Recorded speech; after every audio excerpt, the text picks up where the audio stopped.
Kwa nini watu wengi wamekuwa wakitafuta suluhu sana namna kujitoa katika dimbwi la umaskini? Watu wengi siku hii ya leo wamekuwa wakitafuta njia namna kusolve matatizo yao, hasa kwenye eneo la magonjwa. Watu wengi sana hii leo wamekuwa wakitafuta njia za kujinasua kutoka katika kifungo fulani, kutoka katika addiction fulani, lakini juhudi zao zinashindwa.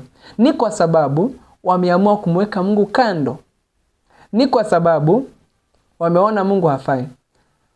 Lakini nakuhakikishia mpaka unamaliza kutazama video hii, utakuwa umeshajua ni kitu gani, hatua gani unatakiwa ufanye ili kusudi usiweze kuwa muhanga wa maumivu katika eneo la magonjwa, katika eneo la umaskini na katika eneo la vifungo.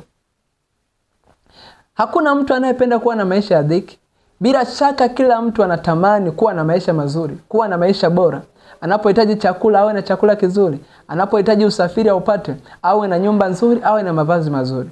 Lakini yule adui yetu Shetani, ambaye hataki kuona mtu hata mmoja anafanikiwa, analeta vikwazo, analeta vizuizi mbalimbali ili kusudi tusiweze kufikia mafanikio hayo. Wala Mungu hazuii mtu asifanikiwe, wala Mungu hataki watu wasifanikiwe, isipokuwa kwa sababu Shetani tumempa nafasi, ndio maana anazichukua baraka zetu. Ndio maana anatuibia yaliyo halali yetu. Na eneo jingine pia ambalo watu wengi wanahangaika nalo ni eneo la magonjwa. Unajua kuna ugonjwa ambao mwanadamu yetu, either mimi au wewe, unaweza ukaugua na ukapata dawa ya kawaida na ukapona na maisha yakaendelea. Lakini kuna ugonjwa ambao unaweza ukaupata ikafika a moment ambapo ndugu jamaa na marafiki wakajitenga. Hata madaktari wakathibitisha kwamba huwezi kupona tena. Na sio hivyo tu, huenda imani yako ikawa dhaifu sana mpaka ukawatembelea waganga na wataalamu wa duniani, lakini hata wao wakashindwa. Inabaki sasa ni umefika ni a point of no return.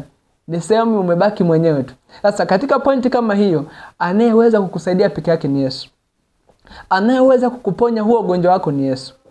Haijalishi umeshatamkia kwamba zimebaki siku ngapi katika ugonjwa wako, lakini ukimwamini Yesu Kristo mwenye nguvu na uweza na mamlaka, hakuna asiloweza kuponya.